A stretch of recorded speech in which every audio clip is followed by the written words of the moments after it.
Maigo siya guys. So,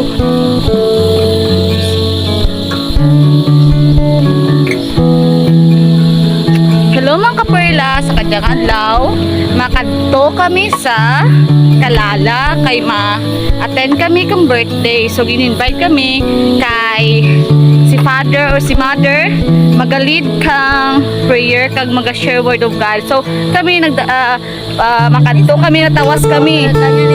Data ka ba mundalan no? Welcome. Sorry, diyan kami sa balay ni Manang Asi. So diyan damo na ako. Ang inaon na kami. Say hi. Hi. Hi Stone, hi. Kami na anak kami guys. Ito. Ako na lang eating. So eat na kami. Red eat.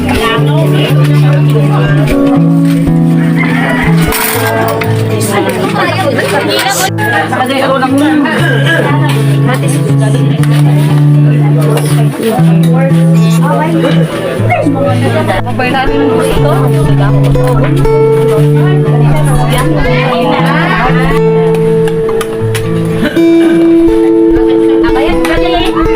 No?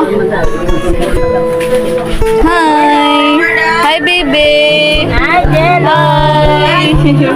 Hello! Kit-kit ba? So dara na ang imong-imaw ko.